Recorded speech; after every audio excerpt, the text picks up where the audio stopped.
रत्नागिरी शहरात जागतिक एड्स दिन जिल्हा शासकीय रुग्णालय, जिल्हा आरोग्य विभाग यांच्या वतीने जनजागृती रॅली काढून साजरा करण्यात आला। यावेळी जिल्हा शासकीय रुग्णालय ते शहरातील एसटी स्टँडवरून माळ नाका, साळवी स्टॉप आणि पुन्हा जिल्हा रुग्णालय अशी रॅली काढण्यात आली।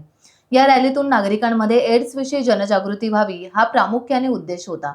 रॅली समारोपानंतर जिल्हा शल्यचिकित्सक भास्कर जगताप यांनी आरोग्य विभागाच्या कर्मचाऱ्यांना मार्गदर्शन करताना आजारापेक्षा दक्षता आवश्यक असल्याचं म्हटलं आहे।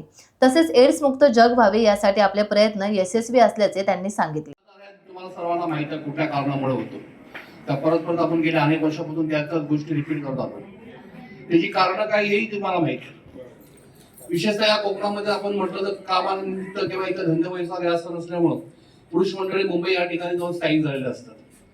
त्यांची फॅमिली या ठिकाणी गावी असते। तेव्हा ह्या गोष्टी जर आपण बघितलं मुंबई, ठाणे, रायगड यामध्ये ह्या आजाराचे रुग्ण जास्त प्रमाणात आढळतात।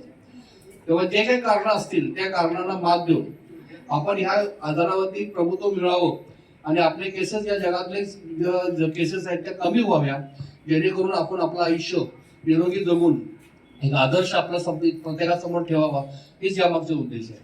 आणि यासाठी तुम्हाला सर्वांनी प्रयत्न करावे। त्यासाठी लागणारी सर्व यंत्रणा, आमची जी यंत्रणा आहे ती तुमच्या पाठीशी उभी राहील।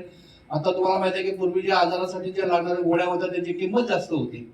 किंवा ती किंमत पहिले तुम्हाला मुंबई सारख्या ठिकाणी जाऊन औषध घ्यायची होती, त्यानंतर जिल्ह्याच्या ठिकाणी औषध आणली आणि आता आपण तुम्हाला जिल्ह्याच्या ठिकाणी तुमच्या तालुक्याच्या ठिकाणी पण औषधाची उपलब्धता करून दिलेली आहे। एकदा औषध चालू केली की कायमस्वरूपी औषध त्यांना भेटत असतात।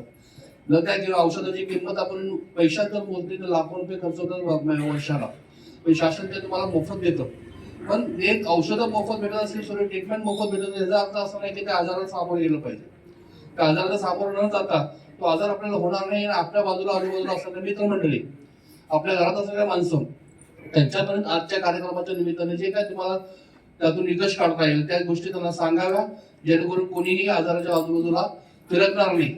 एवढीच आजच्या कार्यक्रमानिमित्त मी प्रार्थना करतो। जय हिंद, जय भारत।